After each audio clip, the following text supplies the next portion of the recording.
I'm very into my music. I really like listening to music. And whenever we've sort of spoken about it, it's like you've got these key acts in your life that you go, right, he really means something to me. And you're all in on that person. You're just an absolute expert. Like your observation on Rod Stewart, I find very entertaining. And I'd never noticed that. And I've listened to a lot of Small Faces and a lot of Rod Stewart over the years. I'd never noticed the little tick that you like the Rod Stewart tell. Yeah. If you're playing cards with Rod Stewart, he will always... On many of his songs, he'll go, yeah. For no reason. Nothing to do with the rest of the song. It's just a thing he'll have. And if once you know it, you'll hear it in so many songs. So there'll be like an instrumental break or something, and you go, yeah. Is he just thinking of what a blessed career he's had? Yeah, I reckon he probably is. The records I sold in the 70s. Yeah. The women I've been married to. Yeah. Some of the ones I wasn't married to. Yeah. Now, while we're on music, I don't know if you've told this story publicly, but you told it to me.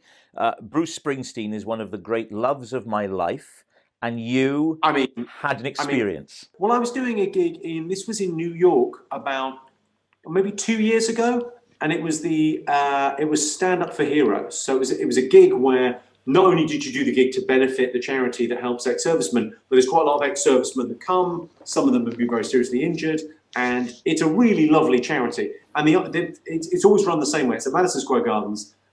Bruce Springsteen headlines, and there's 5 comics on. And little old Jim, I was in town, and they said, "Well, why don't you go up and do 10 minutes?" I said, "My pleasure."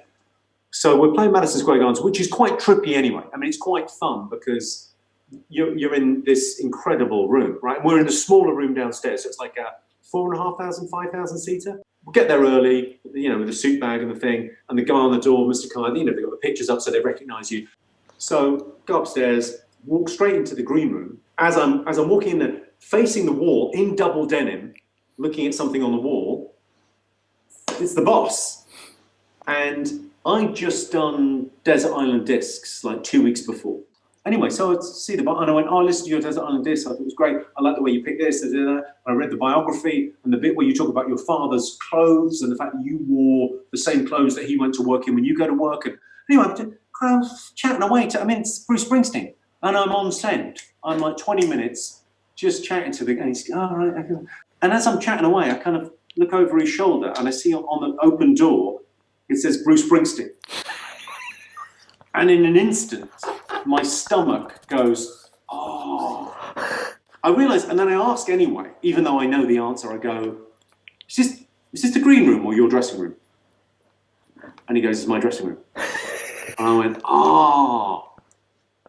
I've opened a drink. I'm eating. Well, you took his stuff and you started having his stuff. Yes, I've got like a fizzy water and I'm eating carrots and hummus. Boy. Like, give a fuck about this. I'm like the coolest. I've just walked in a stranger. I've thrown my bags in the corner. I've thrown my bags down on a chair. I'm just chatting away to this guy.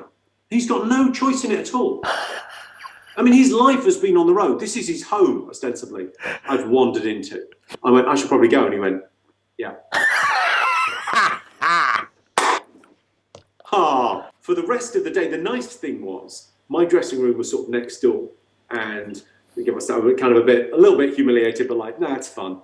And then for the rest of the day, because I was there at like 5 o'clock and he was doing his sound check, so I went down to watch him sound check, which was magnificent, with his wife, who has this voice of an angel. I mean, just cuts through you. Yeah. And so all the time I was kind of wandering past his dressing room a lot, so he's like strumming away, and I was just sort of nodding my head in and going, "Practice makes perfect, eh?"